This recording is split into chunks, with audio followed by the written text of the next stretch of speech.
Ashamar kufuni kabajamoo daawwattoota keenya TV Afaan Oromoo irraati har'a marii qabna marii kanarratti dhimma vaayirasii koronaa waliin wal qabatee hubannoo kanarratti jiru maal fakkaata kan jedhu qaamolee dhimmi eessan ilaallatu sitaafeerree isa waliin kan marii taasisaa turtii taasisnu vaayirasiin koronaa maalummaa vaayirasii kana mallattoo inni yeroo nama qabe argisiisuu danda'u erga qabamanii asii yaalii taasisanii fi of eeggannoowwan godhamuudhaa qaban kan jedhu bal'inaan kaasnee kanarratti mari'annu ta'a hanga xumuraatti nu faana tura sinin jedhan marisiisaa simfaanaa kan turtii taasisu nuti shomati gara keessummoota keenyaattan sin dabarsa keessummoonni keenya har'a jalqabarratti kan arginu egaa Dr. Fayyisaa Raggaasaa jedhamu Instituutii Fayyaa Hawaasaa Itoophiyaa irraati kan asitti argamanii ta'an sun ammoo Biiroo Eegumsa Fayyaa Oromiyaa irraati ta'an hoogganaa biirichaa obbo Darajee Abdannaatee baga nagaan dhuftan.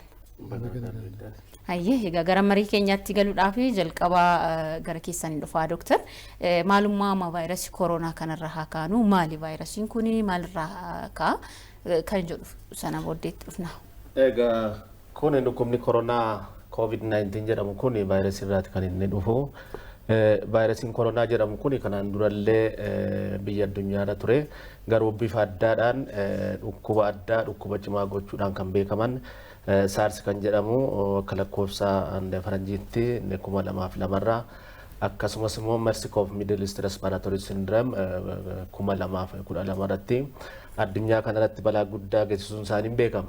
Inni kun egaa itti dabalataan ji'a lamaan dura Chaayinaa keessatti dhukkuba bifa addaatiin namoota baay'ee hubuudhaan namoota baay'ee qabachuudhaan bifa adda ta'een kan mul'ate dhukkuba dachaa malee koronaa vaayirasii kan jedhamu kun duraan illee kan turedha jechaadha.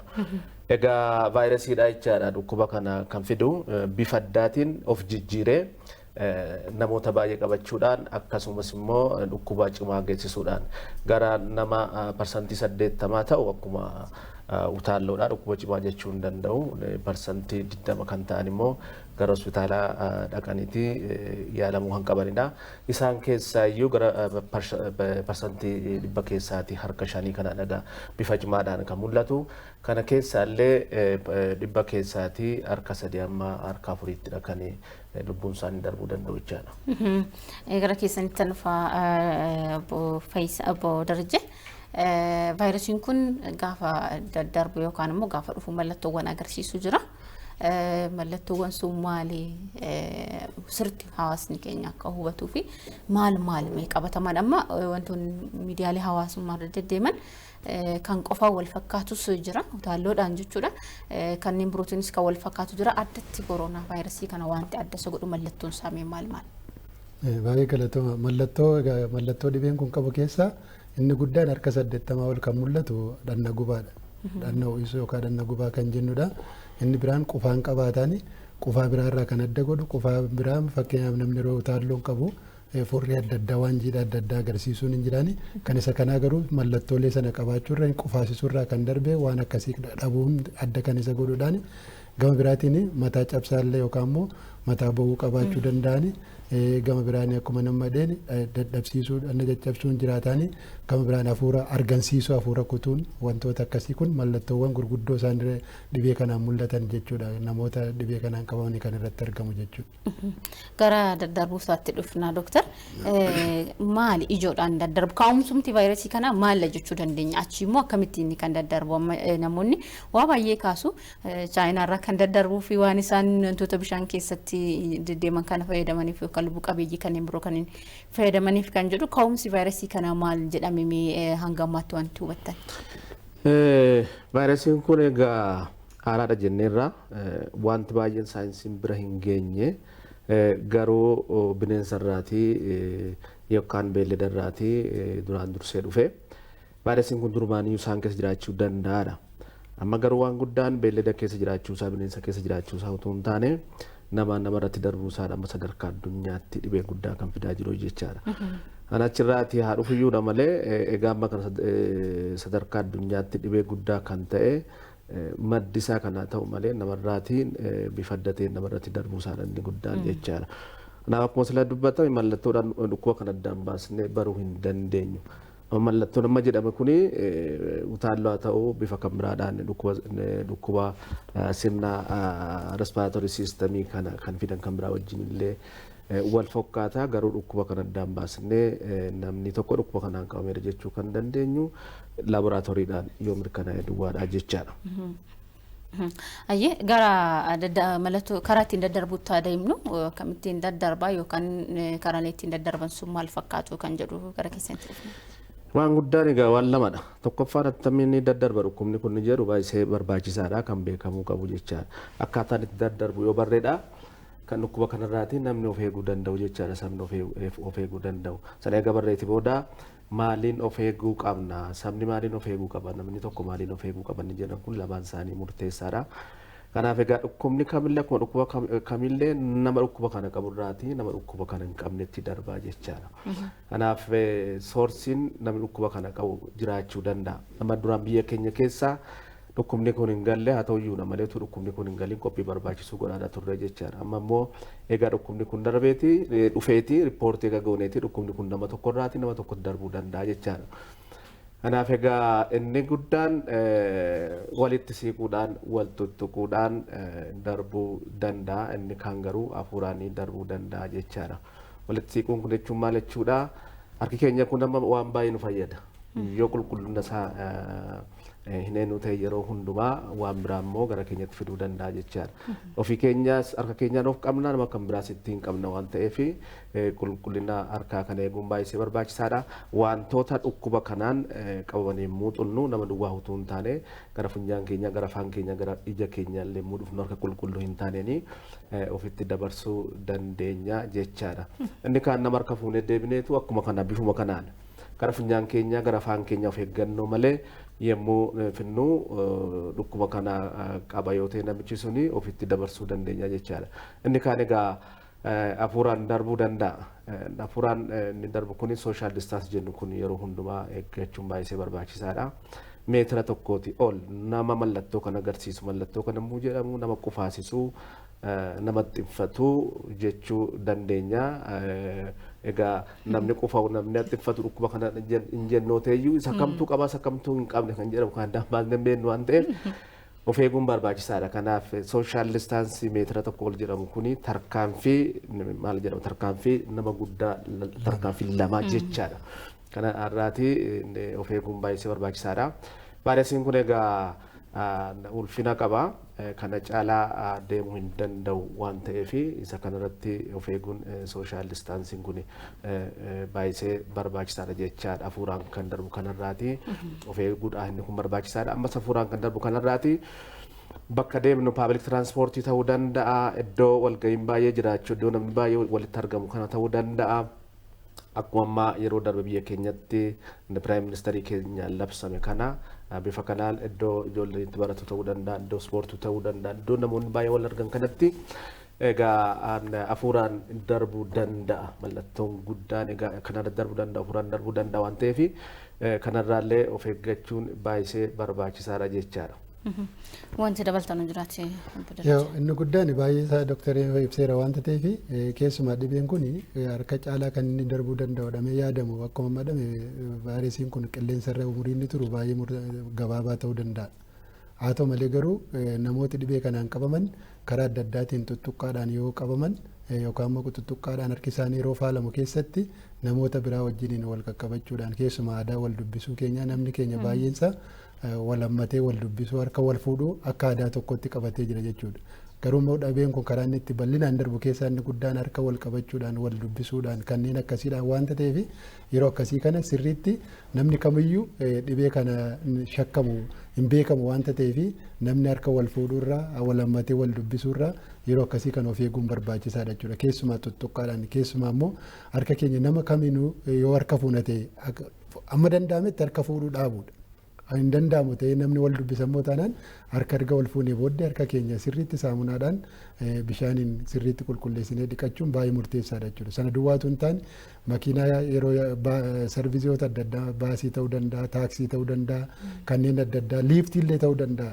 Wantoota akkasii kana yeroo ittiin deemnu namni dhibee kanaan qabame yeroo attiffatu yeroo keessumaa utaalloon qabuu danda'a wanta ta'eef furriidhaan baafachuu danda'a sooftiidhaan waan biraadhaan yeroo baafatu harki isaa jiidhana sanaan tuqamu wanta danda'uuf liiftii yoo lixe makiinaa keessa yoo lixe qaqqabachuu danda'a jechuudha. Kanaafillee sibiilota adda addaa waan adda addaallee yoo qaqqabanne deebinee harka keenya dhiqachuun nama duwwaa dubbisuudhaan duwwaa miti jechuudha.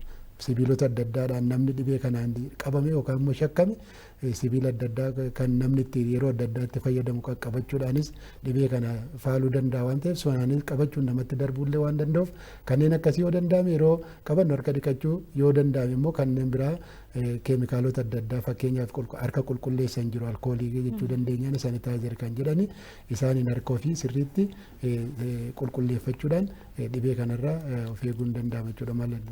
Ayyee egaa gara gaaffii keenya biraatti gaafa dabarru haalli mijataan wantoota amma jenne kana ittisuudhaaf yookaan vaayirasiin kun akka hin daddabarre godhan biyya keenya keessatti hagam jiru fakkeenyaaf bishaan ta'uu danda'a keemikaalota ta'uu danda'a iddoodha gara iddootti namoonni gaafa socho'an konkolaataallee ta'uudhaa danda'aati kun hangam xiyyeeffannoo keessa galee hubannoo hangamitti kan irratti hojjetame. Yoo gaalee isa dura malli ittisaa baay'eetu jiru. Mala ittisaa keessaa inni tokko keessumaa kan amma kaastee meeshaalee ittiin ofirraa ittisuu dandeenyu personal protective equipment kan jennu kana fayyadamuudhaan keessumaa namoota shakkaman fi namoota dhibee kanaan qabamuu isaanii beekaman bira yeroo dhaqnu yeroo hundaas ta'uu dhiisuu danda'a yeroo baay'ee namni maaskii lafa iddoo hundumaatti uffatee deemuu yaala. Kana gochuunis rakkisaa ta'uu danda'a. Inni guddaan garuu namoota shakkamanii jiran bira namni dhaqu.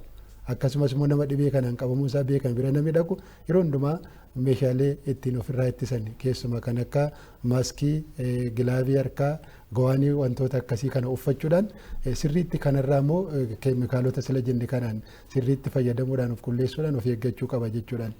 Kana wajjin wal qabatee akka amma aadaatti gadi buunee hawaasni keenya magaalaa keessa qofa miti kan jiraatu baadiyyaallee numa jira. Isaan bira dhugumatti maaskiin yookaan wanti harkatti kaawwannu kun gawaantiin faan inuma jira. Moo mala aadaatiin waan qabuun hawaasni akkamitti ofirraa ittisuu danda'ame?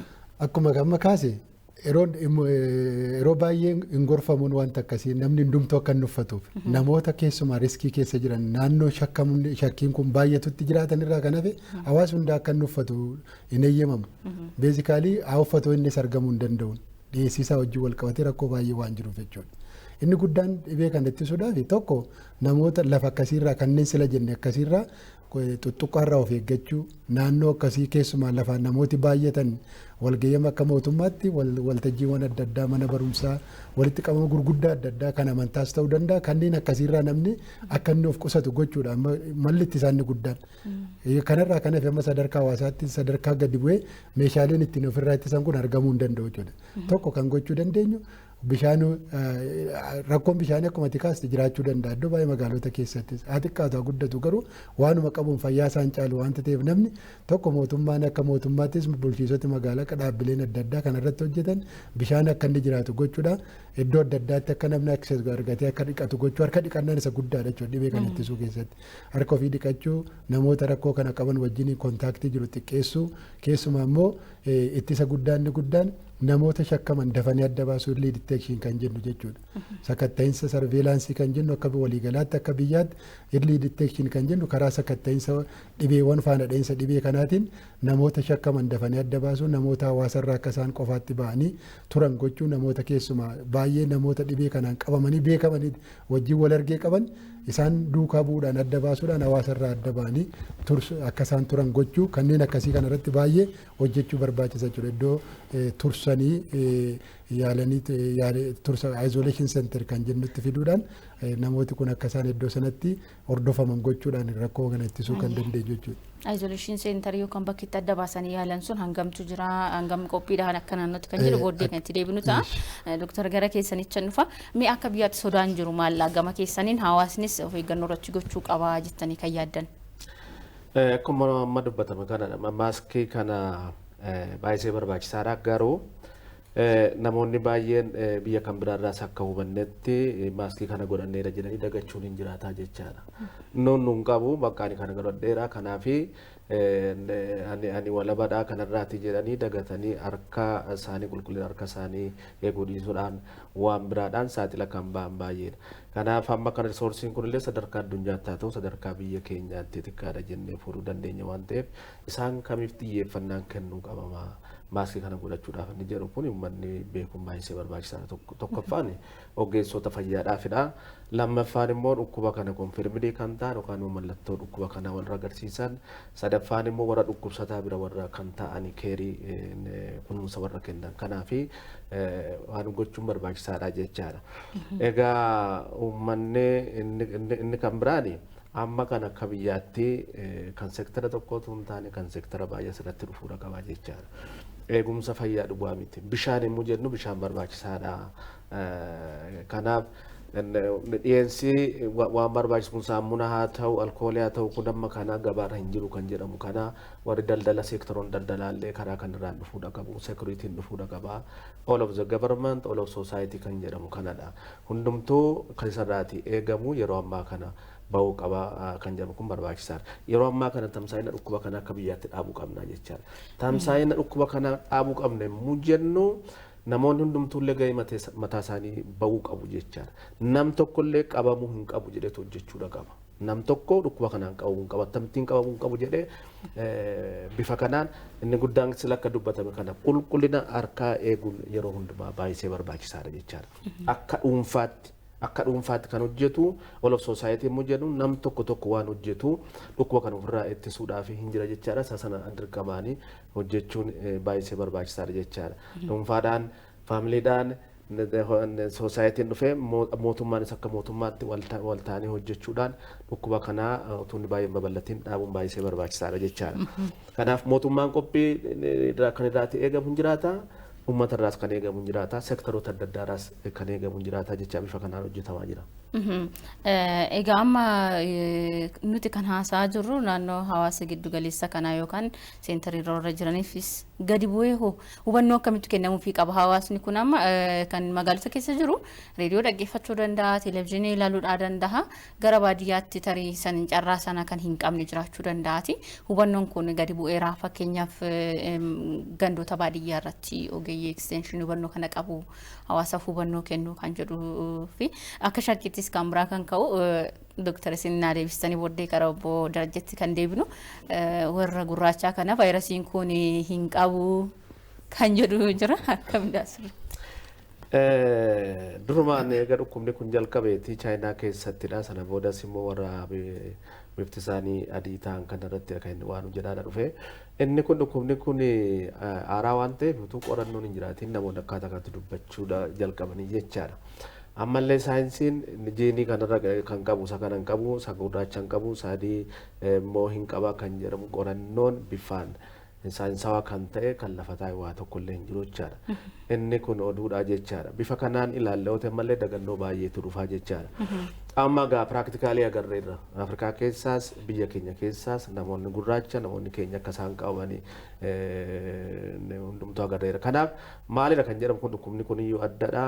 Ta'us dhiisuu danda'a gara qorannoodhaan gara fuulduraatti kan itti deemnu ta'a. Amma hundaatti garuu namoota hundumaa bifaan utuu addaan hin baasiin saalaan utuu addaan hin baasiin daangaan utuu addaan hin baasiin namoonni umurii hundumaa dhukkubni kun qabuu danda'a bifa jedhamu kanaan uummanni hubachuu qabaa jechaadha. Kun baay'ee barbaachisaadha jechaadha. Namoonni kana hunduma caalaa saaxila ba'an akkuma saayinsiinsaa kan amma yoonaatti gaggeeffame kan inni beekamu namoota umuriin isaanii waggaa 60 ol ta'an namoonnis immoo dhukkuba adda biraa qaban kan akka sukkaaraa ta'uu danda'a dhiibbaa dhiigaa ta'uu danda'a dhukkuba onnee kalee ta'uu danda'a namoota kanarratti dhukkubni kun egaa bifa addaadhaan mul'achuu danda'a. Kanaaf kunuunsaa guddaa kennuun xiyyeeffannoo guddaa kennuun barbaachisaadha kan jedhamanii addaan ba'an isaan kana jechaadha. Kana duwwaas miti egaa kana nyaata qolodmaa hidhanne qullubbii adii nyaachuudhaan waan kan biraa nyaachuudhaan dhukkubni kana ittisuu hin danda'ani. Dhukkubni kun hin gala bifa siraati harkaan galuu danda'a, hafuuraan galuu danda'a. Sana booda maaltu addaan baasa namoota dhukkuba kana itti cimuudhaafis laafuudhaafis kan jennu bifan sila kanaani nyaanni baay'ee barbaachisaadha dhukkuba ofirraa dandamuudhaaf. Nyaanni takka namoonni qaamni isaanii gaarii ta'e sirriitti nyaata gaarii nyaatanii dhukkuba ofirraa ittisuu hin danda'u. Garuu qaama keenya keessa kan galle isaan kun ittisuu hin danda'an jechaadha. Garuu itti fayyadamuu hinuma danda'ama akka nyaataatti. Akka baay'isee malee akka nyaataatti akka qorichaatti utuu hin taane akka nyaataatti itti fayyadamuu hin danda'ama jechaadha. Ayyee gara keessanitti dhufnaa dhimma hubannoo wajjin wal qabatee wanti dabaltanu jiraate kan irrattis dabaluu dandeessanii garuu hubannoo wajjin wal qabatee hamma gaditti hubannoon kun jira hawaasa biraa maaltu hojjetamaa jira akka biiroo eegumsa fayyaa Oromiyaatti kan jennu qaba. Hawaasa keessa kan amma Dr. Faayisaan kaasanii keessumaa misconceptioniin jiru gurraachi hin qabamu kan jedhu kun dogoggora sirriitti hubatamuus kan qabudhaan.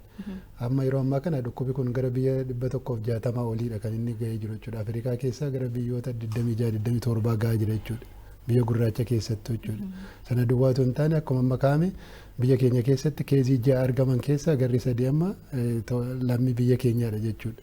Kun akka waliigalaatti kan inni nutti agarsiisu nama kamiyyuu biyya kamiyyuu qabu akka inni danda'u. Amala dhukkuba kanaa keessaa sila Dr. Faayisaan jalqabatti kaasanii jiru.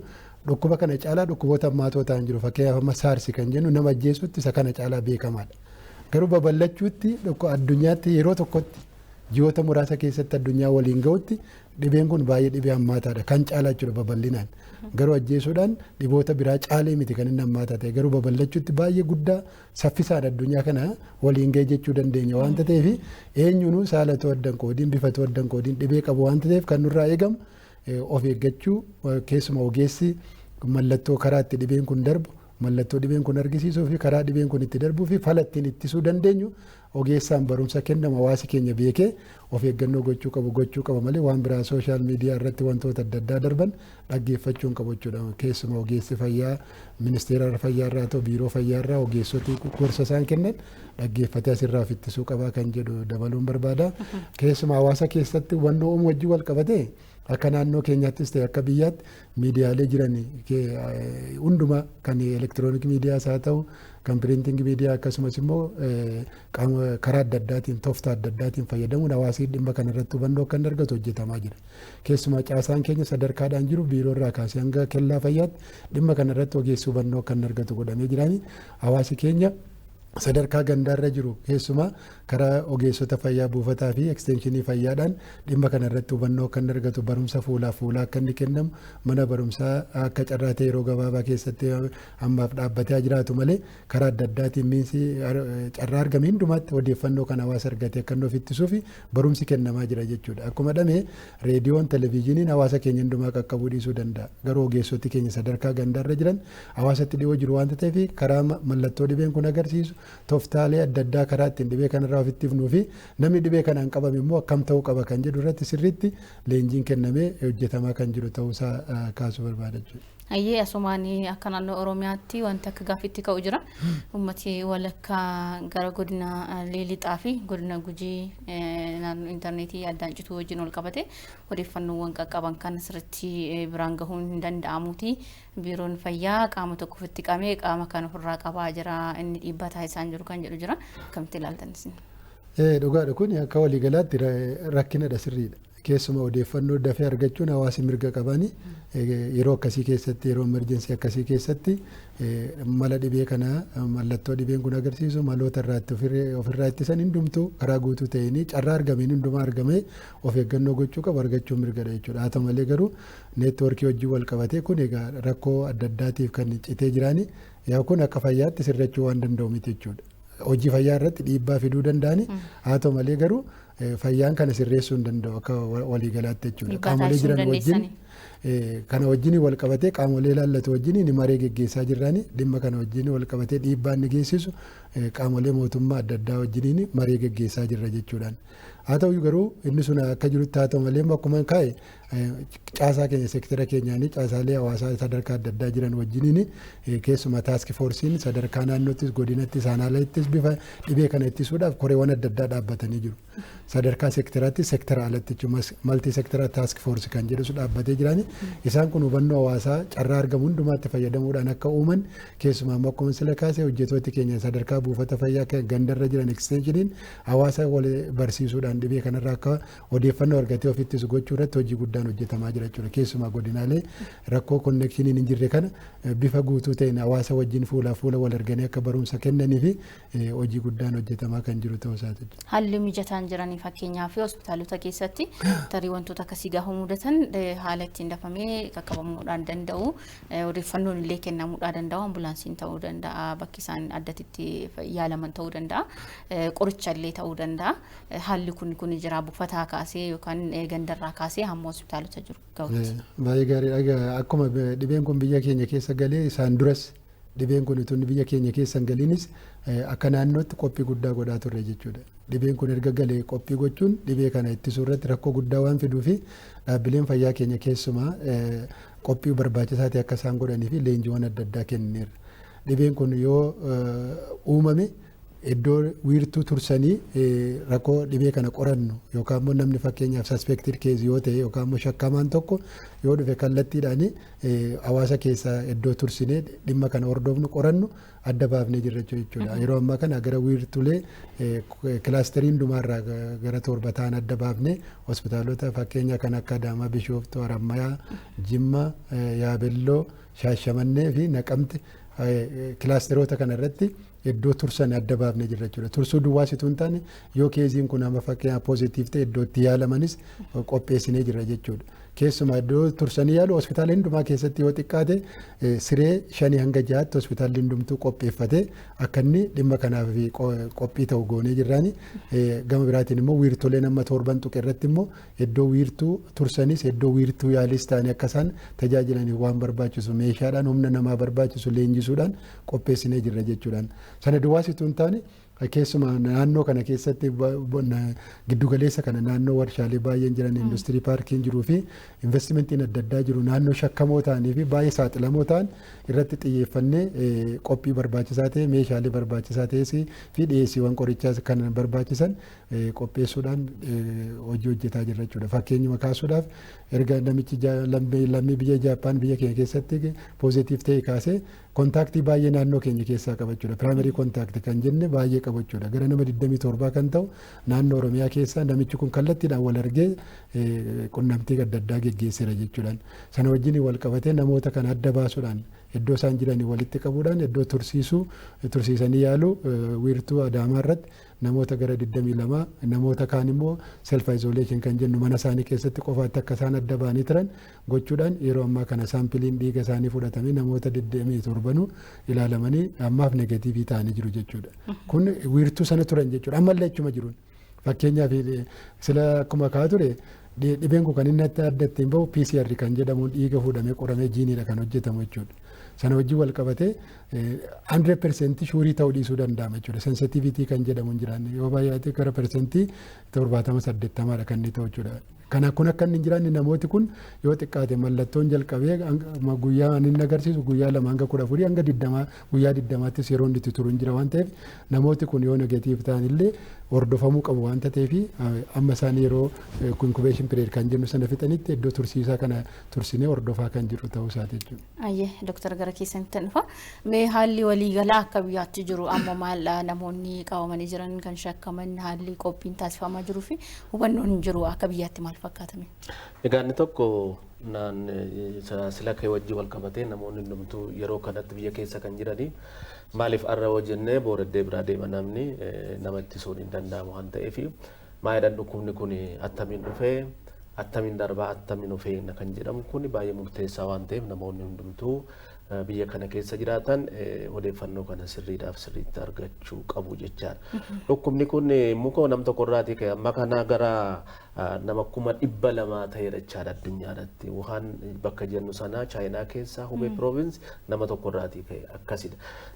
Nama tokko kana waan hojjechuu hin qabne jechaadha. Nam tokko qabame jechaan hin darbaa jechaadha. Sana booda inni kan biraatti dabarsa waan ta'eef hundumtuu minsi argameen chaanelii argameen karaa argameen hubannoo kan argachuudha qaba. Amma attamiin darba attamiin of eegna kan jedhu kuni hundumtuu hubannoo argachuu qaba kan jedhamu kana baay'ee barbaachisaadha. Inni kun ta'uu qaba hojjetamuudha qabachaa gajjallaadhaati jalqabee amma gararraatti. Seektarii fayyaa duwwaatu hin taane seektarii hundumaa lallata waan ta'eef. Sekuriitii illee dabalatee poolisii illee dabalatee. Kana wajjin hojjetama qindaa'ummaa waan ta'eef taaks foorsii inni gararraatti dhaabbate amma gajjallaatti dhaabbateera hojii guddaan hojjetamuudha qabaadha. Akka sadarkaa biyyoolessaatti hojii kanaan dura hojjennu hundumaa itti fufnee deemnaa jechaadha. Utuu dhukkubni kun hin galiin qophii taasisaa turre hojiin hojjetamaa turre amma kan itti fufa. Booliirratti haa ta'u daangaarratti haa ta'u calaliinsa ta'u kana hundumaa biyya alaadhaati ammallee kan dhufan kana xiqqeessuudhaaf hojiin sun itti cimeetu hojjetamuudha qaba jechaadha. Humni namaallee dabalameera dabalamuus qaba gara fuulduraatti ilaalameetu itti dabalamaa deema. Namoota dhukkuba kanaan egaa qorannoo laaboraatooris bifuma kanaan instituuta keenyatti gaggeeffama waan ta'eef akka biyyaatti inni kunis itti fufeedha na hojjetamuudha qaba. Leenjii adda addaa illee ogeessota fayyaa kanallee sirriitti akka isaan leenjifaman ta'uudha qaba. Isolation center kan jennu kunillee akkuma biyyaatti warri jiran kun gara fuulduraatti egaa yookaan dhaabbachuu danda'a jechaadha. Yoo sirriitti hojjenne wal geenye hin dhaabbata yookaan immoo itti cimuu danda'a kan jedhamu kana yeroo hundumaa yaaluun baay'ee barbaachisaadha. Isaan kanallee bifatti bal'ifnee kaappaasitii isaanii humna isaanii itti guunnu hojiin hojjetamuu qaba jechaadha. Kanaaf bifa kanaan qophiin guddaan akka inni ta'a ture kun ammallee bifa addaadhaan egaa dhukkubni kun galeetii itti cimee deemaa jechaadha. Namoonni hanga ammatti qabaman lakkoofsaan 6 ga'aniiru kan jedhu jira kaleessa galgalarra. Dhimeessuun maalirra jira? Warri shakkamanis kan adda baafaman jiru. Maalirra jira? Akkuma ragaa kaleessa ibsa kenname kanarratti sadarkaa biyyaatti akkuma kenname namoonni 113 kan ta'an kun egaa isolation center kan jedhamu kun January 24 akka faranjiitii jalqabee hin jiru. Kana keessaati qorannoon namoota 74 negatiiviidha. Namoota 6 isaan keessaati poozitiivii ta'anii akkuma dubbatame namoonni 33 immoo ganaa eegaa jira jechaadha maal akka inni ta'e eegamaadha jira kana firiin jiru jechaadha. Akka biyyaatti garuu miirri of eeggannoo hawaasa bira jiru mee akkamittiin ilaaltan hawaasni of eeggataa jira sodaanis hin jira sodaan iyyuu immoo dhiibbaa keessa nama galchuu danda'a kan jedhu jira maal fakkaata hawaasa bira wanti jiru? Kuni sadarkaa addunyaatti kan dhufedha. Biyya addunyaa keessa jiran 196 keessaa tamara gara 155 sana ol keessa jira waan ta'eef waan adda nu godhu jira addunyaa keessa jiran waan ta'eef sodaan akka malee naasuun akka malee dhukkuba sana nutti dabarsiisa malee balaa kan biraadhaaf nu saaxila malee waan nu godhullee waa tokko hin jiru. Tokkoffaan saayinsii isaa hubachuun namoonni qabaman hundumtuu hin du'u kan jedhamu kanarraatiin namoonni deemuun baay'ee barbaachisaadha jecha dhibba keessaati harka 80 bakka akkuma hutaallooti. Dhibba keessaa akkuma sila dubbanne 20 kan ta'anii gara mana yaalaa dhaquu danda'u. Isaan keessaa illee parsantii 5 namoonni lubbuun isaanii darbuu danda'u immoo akkuma sadarkaa addunyaatti 3 hanga 4 waan ta'eef bifa kanaan hubachuun barbaachisaadha jechaadha. Kanaaf of eeggannoo barbaachisu gochuudha qaba malee namni sodaachuu hin qabu. Amma akka ilaalaa jirru kanatti namni maaskii bitachuu hin qaba. Waan akka qullubbii adii kana bitachuu hin qaba kana bitachuu hin qaba jedhee rakkoo adda biraadhaaf saaxilamaa akka inni jiru namoonni kan biraallee warri daldaltoonni kana fayyadamuudhaaf waan kan ittiin dhaga'amne jechaadha. Yeroo ammaa waliin taane hundumtuu wal gargaaruu qaba. Hundumtuu waan buusuu qaba keessatti malee carraa kana ilaalee waan biraa fayyadamuun biyya irratti daba hojjechuudha waan ta'eef bifa kana hubateera waan hojjechuudha qaba. Namoonni kanaaf of eeggannoo barbaachisu akkuma dubbanneen harka dhiqachuudhaan afaan isaanii harka isaaniitiin afaan isaanii funyaan isaanii ija isaanii qaqqabuu dhiisuudhaan yemmuu qufaan yemmuu attinfatan kana irree isaaniitti bakka attinfachuudhaan waan yookaan immoo afaan isaanii ukkaamsuudhaan qabuudhaan sana booda immoo fosoofti barbaachisuun iddoo gaarii buusuudhaan bifa kanaan of eeguun akka dhuunfaattis akka maatiittis akka biyyaatti bifa kanaan tokko tokkoon nama of eeggachuudha qaba malee waan taane sodaan taaniif saaxilamuun baay'ee barbaachisaa miti kan jedhamu kana bara hubachuu qabu. Ayyee gara keessanitti dhufa obbo Darajjee egaa qindoomina barbaachisa hojiin vaayirasii kana ittisuudhaaf taasifamu mee maaltu eenyurraa maal eegnaa jettanii sa'aatiin keenyas gara xumuraatti deemaa jira waan ta'eef gaggabaabsaatiin akaasame. Inni guddaan akkuma sila kaase akka waliigalaatti dhimma kana kan qindeessu taask foorsiin akka biyyaatti dhaabbatee jirani akka naannoo keenyaattis dhaabbatee jira itti aanaa pirezidaantiidhaan kan hoogganamu seektaroota adda addaa keessatti miseensa kan ta'an jechuudha. Egaa hojii kana ittisuu keessatti hojii fayyaa duwwaa miti hojii seektarri hundumtuu gahee qaba. Seektarri gahee koree kana keessatti hammatame hundumtuu gahee isarraa eegamu keessumaa hubannoo hawaasaa cimsuu wajjin wal qabatee konfiijinoota adda addaa jiran qulqulleessuu wajjin wal qabatee akkasumas immoo hawaasi keenya utuu miidhamiin dafee gara tajaajilaatti akka inni dhufu gochuu keessatti gahee hundumtuu iddoo isaatti qaba jechuudha. Inni guddaan immoo ogeessota keenya wajjin wal qabatee ogeessi keenya amma ammaatti hojii hojjeteen hojii gaarii hojjetaa jiranii kam caalaa of kennee rakkoon akkasii yeroo mudatu kamnillee yoo baqate ogeessi dhaabbati fayyaa baqachuu hin danda'u cufamuus hin danda'u jechuudha. Institushiniin kam yoo cufame yeroo kiraasisii imerjensii akkasii kana institushinooti fayyaa yookaan immoo dhaabbileen fayyaa cufamuu hin danda'an jechuudha. Ogeessi keenya amma ammaatti hojii hojjeteen of kennee keessumaa namoota shakkaman adda baasuudhaan namoota sana qofaatti adda baasanii tursuudhaan kunuunsa barbaachisaa gochuudhaafiin yoo illee boor naannoo keenya keessattis namni poozitiif ta'e jiraatellee wallaansa kennuudhaaf barumsa isa barbaachisu qophii isa barbaachisu hidhachuu qaba jechuudhaan. Nus akka caasaan keenya sadarkaadhaan jirus ogeessota sadarkaan jiranii fi leenjii barbaachisu hubannoonni jalqaba ogeessarraa jalqaba jechuudha. Hubannoon ogeessa ofiisaatiin akkamittiin yaaluu qaba akkamitti ofiisaa of ittisuu qabanii of ittisuu jechuun ofii keessa ittistee nama sakaanitti akkamiin of ittisuudha gama tokkoon jechuudha. Ogeessi keenya ofiisaas of ittisee hawaasarraas akkamittiin dhibee kana ittisa kan jedhu beekumsa gahaa argatee kanaaf of qopheessuun baay'ee guddaadha jechuudha. Kanaaf caasaan keenya sadarkaadhaan jiru ogeessi keenya hundumaa bira gahee akkuma sila uume sammuudhaan yaadaan akka ogeessi keenya qophaa'u gochuun hojii isa guddaadha jechuudha. Inni biraan immoo hawaasi keenya bal'aan akkuma sila kaafne karaa adda addaatiin sooshaal miidiyaadhaanis naannoodhaan namooti oduu adda addaa odeessaniin utuu hin jeeqamin ogeessa naannoo isaa jirurraa akkasumas immoo miidiyaadhaan ergaa darbu. Keessumaa ministeera fayyaa biiroo fayyaadhaan caasaa fayyaatiin ergaawwan darban dhukkubi kun mallattoo maalii qaban akkamiin namatti darban akkamittiin ofirraa itti himna kan jedhamu asirraa ogeessi kan kennu sana dhaga'ee hojiitti jijjiiruudhaan dhibee kanarraa of ittisuu qaba jechuudha. Inni guddaan akkuma sila kaafne naannoo isaatti aadaa safuu qaba Oromoon safuu aadaa Oromoon qabu akkuma jirutti ta'e garuu amma dhibee kana keessa dabarruutti akkaataan itti wal dubbifnu akkaataan itti mana walii dhannu yoo gaddi jiraate yoo cidhi jiraate bal'inaan hawaasi walitti qabamu xiqqeessuu qabna jechuudha. Dhibee kanaaf karaa babal'achuusaaf carraa guddaan hawaasi baay'ee wal biratti argamudha. Dhibeen kun hafuuraan darbuu danda'a tuttuqqaan darbuu danda'a waan ta'eef yeroo gabaabaa dhibee kana amma to'annutti walitti qabama akkasii kanarraa of qusachuun yoommoo akka carraa wal arge immoo akkuma sila jenne harka dhiqachuudhaan dhibee kanarraa of ittisuudhaan yeroo dhibeen kun babal'ina dhibee kanaa gabaabsuudhaan hojii keenyatti deebi'uu qabna waan ta'eef isa kana namni hundumtuu beekee akka raawwatu dhaamsa dabarsa. Egaan namni gaafa dhukkubsatu tooftaan ittiin isin argattan jira. Fakkeenyaaf tooroonni bilbilaa kan instituutiin akka biyyaatti jira akka naannoo Oromiyaatti. Akka naannootti emergency operating centerii kan jedhutu jira. Ogeessota isaatii 24 galanii bulanii odeeffannoo jiru hundumaa fuudhanii qulqulleessanii hatattamaan namni shakkamaan yoo jiraate ogeessi keenya sadarkaan jiru akka inni bira gahu kan godhante jira.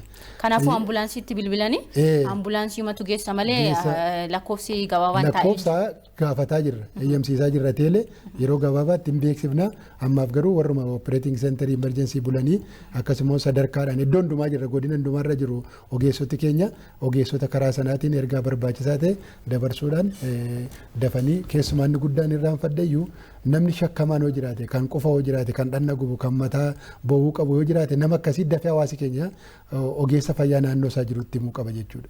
Kanaaf karaa caasaa keenyaatiin ergaa dabarsinee ergaa fudhannee rakkoo kana hiikuudhaaf deemaa jirra yeroo gabaabaa keessatti immoo sanas hojiirra oolchina yaada. Ayyee Dooktar gara keessanitti dhufa daqiiquma muraasa keessatti of eeggannoo sodaa keessaa bahee hawaasni of eeggannoo kamii yoo godhu dhukkuba kana fudhachisuu dandeenya kan jedhu bal'inaan kaasne gabaabaatti maal godhuu qaba akkamiin immoo sin qunnamuu qaba yoo dhufe hoo akkamitti tiriit godhama kan jedhu sanna kaasaa maal gochuu qaba kan jedhamu kan tamiin of eeggataa dhukkuba kanarraa kan jedhu bal'inaan sira kaasnee Kaasneerra, jirra waan ta'eef isa kana hundumaa gochuun baay'ee barbaachisaadha jechaadha.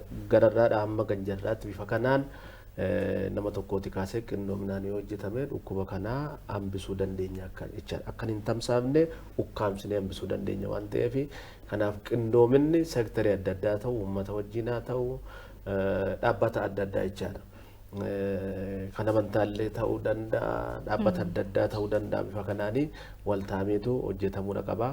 Yoo akkaataa kanaan hojjenne dhukkuba kana dhaamsuu dandeenya jechaadha. Warra amma jenne kana hundumaa hojiirra oolchine dhukkubni kun hin dhaabbataa jechaadha.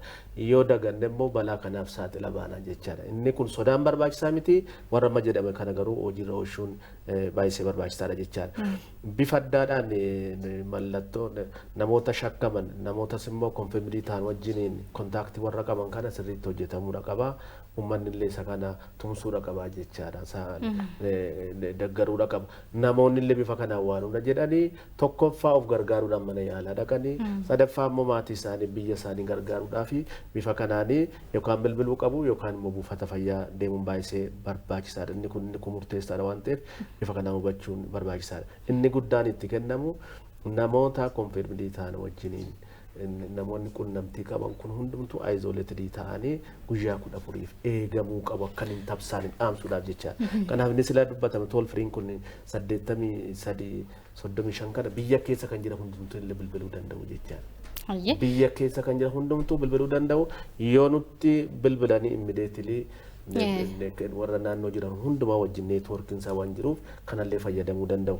Asirratti garuu Dooktar bilbilli al tokko tokkoon hojjetu kan jedhanii yaadanis jiru. Isa irratti dubbachuu barbaadeen. Kanaan dura nama sadii akkasii ol waan jedhama kan dijitaalaayizii goone nama 12 waan kun takkaatti nama 12 ol malee itti dabalaadha jirra. Bifa kanaan amma kana fooyyessineerra jechaadha. Kaleessa dhingadaatti jalqabne bifa kanaan inni kun hubatamee jechaadha. Maaliif yeroo yeroodhaan kaapasitii akkasii dabaluudha qabna. Gorsa kennuudha qabna. Namoonni bifa kanaan shakkaman illee jiraatan deddeebiidhaaf fuunee dabni dhaamsuu waan qabnuu fi inni kun amma kana kaapasitii dabalee jirra jechaadha. Inni kaan 952 kana keessa galee jira jechaadha. 952 kana keessa galaadha jira kanallee akka hubatanii asumaan dhaamuun barbaada jechaadha. Hayyee egaa daawwattoonni keenya mariin keenya har'aaf qabanne simbiraan gahaa turre kana fakkaata. Asitti argamtanii ibsaa vaayirasiin kun akkamitti darbaa akkamitti ofirraa ittisuun danda'ama hawaasa bira maaltu ta'uu qabaa hawaasni sodaa dhiisee akkamittiin dhukkuba kanarraa ittisuu danda'a dhimma jedhu irratti marii baay'ee gaarii kaasne yeroo biraatti kan itti deebinu ta'a vaayirasichi kana caala akkama badaniif waaqa kadhachaa jechuudha. Egaan kabajamoo daawwattoota keenya mariin keenya kana fakkaata. Maricha waliin mabitti shoomen ture vaayirasii kana ittisuudhaaf akkuma asiitii isaan kaasan hundumtuu irree tokkoon yoo waliin deemee ittisuun ni danda'ama. Keessaayyuu qaamolee carraa kanatti fayyadamuudhaan hawaasa miidhuu egaa hawaasa dhibeetti fayyadamanii miidhuun bor miidhaan sun akka ofirraa yookaan nama sana irra hin geenye hubachuu dhabuurra yookaan gowwummaarra kan caale homtuun jiru waan ta'eef hawaasnis bakka jirutti namoota akkasii dhimmoota akkasii irratti qindaa'ee ittisuudhaan dhukkuba kanarraa akka kana caalatti hin babal'annee darbeessaa immoo baasiin taaneef illee hawaasni akka saaxilamne gochuun ni danda'ama waan ta'eef hawaasnis akka hawaasaatti qaamoleen dhimmi isaanii ilaallatu bakka jiranitti gahee isaanii bahachuu qabaniin dhaamsa marii keenya xumuraatii kanarraa fi nu waliin turtanii waan nu daawwattaniif galatoomaa ulfaadhaatiin jenna keessummoonni keenyas asitti waan nu argamtaniif galatoomaa. Galatoomaa.